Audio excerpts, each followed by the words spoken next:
Hola semuanya, bagaimana nih kabar kalian? Pada kesempatan kali ini kita akanlah melanjutkan Tonghua dari Peerless Battle Spirit. Untuk di part sebelumnya ya, kalau aliansi perdagangan mencoba untuklah mengungkapkan identitas dari Duan King karena mereka sangatlah yakin seyakinnya kalau Duan King adalah Qinan itu sendiri. Tetapi mereka telah melakukan sebuah kesalahan kalau Qinan telah mengetahui itu semua dan mereka pun dipermainkan. Bahkan untuk harta dari aliansi perdagangan telah diambil semuanya guys. Dan untuk saat ini Qinan dan juga Jiang Bilan akanlah pergi ke suatu tempat untuk menyelamatkan leluhur dari aliansi perdagangan yang disebut sebagai tetua takdir. Kalau begitu langsung saja kita masuk ke dalam ceritanya.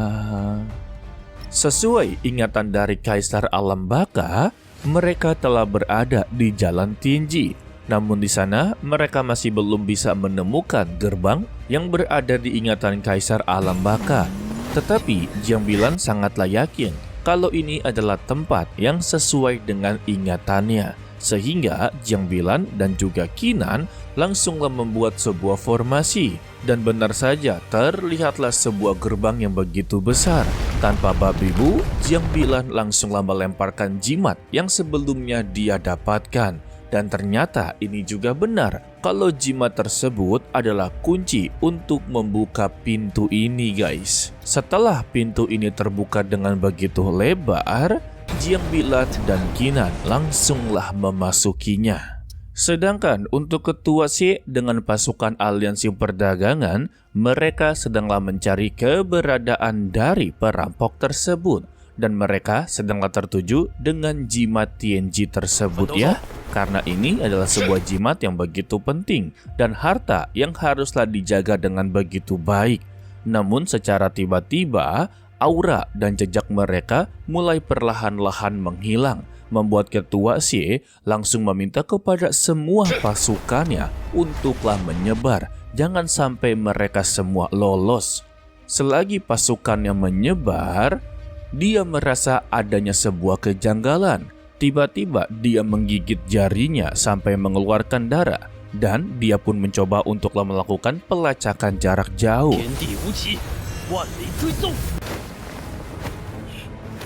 Dengan kemampuan dia seperti ini, bisalah merasakan kalau jalan Tianji sudahlah muncul. Hal ini membuat dia sangatlah khawatir kalau jimat takdir yang telah dicuri kemungkinan besar telah digunakan untuk membuka jalan Tianji.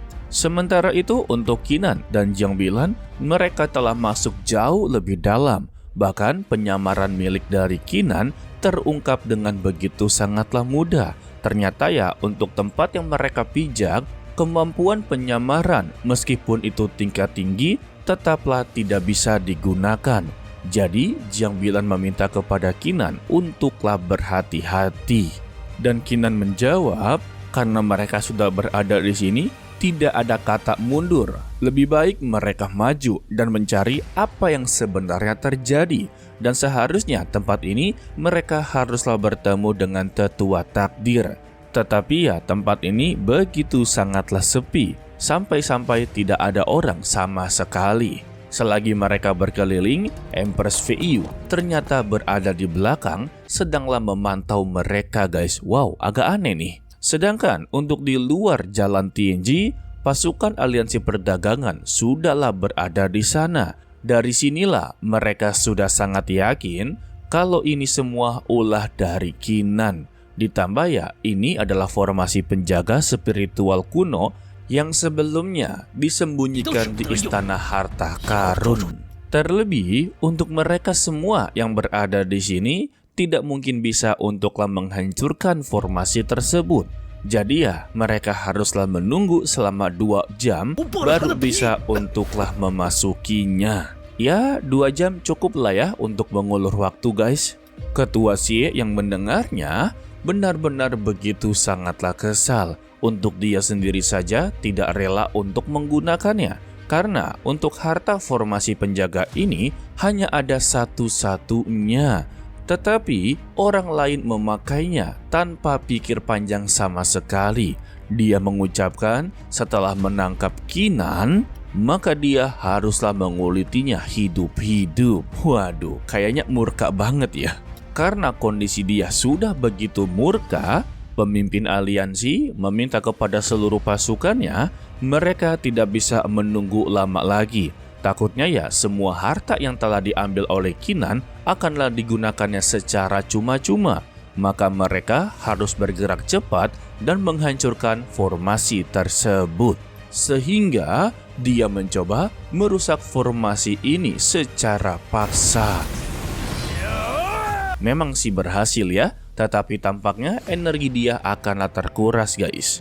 Kembali kepada Kinan, dia merasakan ada seseorang yang sedanglah memantau mereka. Dan dia adalah seorang dewi, dan rananya jauh di alam Useng. Ya intinya setara dengan dewa dan dewi lah. Namun siapa sangka, wujud yang sedanglah memantau mereka adalah Empress VU. Dan Empress VU yang berada di dalam tubuhnya Kinan memintanya untuklah berhati-hati. Memang wujud mereka ini sama, tetapi Empress VU yang asli merasa kalau dia bukanlah orang yang dikenal. Sedangkan untuk Jiang Bilan memberitahu kalau di depannya ini adalah Dewa Takdir.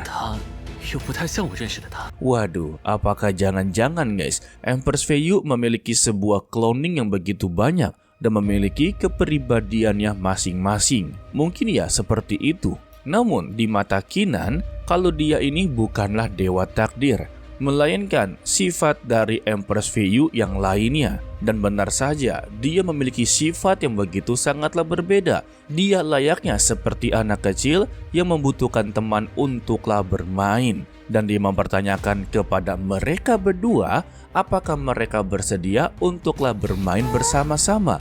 Karena sudah ratusan tahun lamanya, dia begitu sangatlah kesepian. Dan Kinan menjawabnya, kalau mereka bersedia, sehingga mereka pun langsunglah diombang-ambing.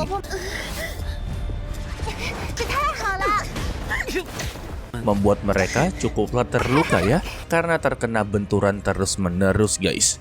Namun, Kinan memang sengaja melakukan semua ini, dan dia pun mengeluarkan sebuah pagoda milik dari Pavilion Wuyan, yang dimana dia berniat menarik Empress VU untuklah memasuki pagoda tersebut. Dan pagoda ini pun langsunglah dilempar ke atas, yang membuat pagoda ini menjadi lebih besar. Dan Empress VU yang memiliki sifat kekanak-kanakan langsunglah terpanah dengan pagoda tersebut ya. Dan kita kembali kepada pemimpin aliansi yang telah berhasil untuk membuka paksa formasi penjagaan. Tetapi dia langsung batuk-batuk berdarah, serta meminta kepada mereka semua yang berada di belakang untuk masuk secara bersama-sama sebelum dirinya benar-benar kewalahan. Serta jangan biarkan kalau bocah itu mendapatkan warisan rahasia langit, dan menekankan kalau Kinan haruslah ditangkap, tidak peduli mati ataupun hidup.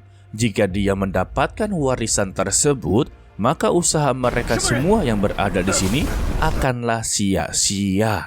Akan tetapi, ketika mereka inginlah memasukinya, sang pemimpin aliansi mendapati serangan dari Xiongling.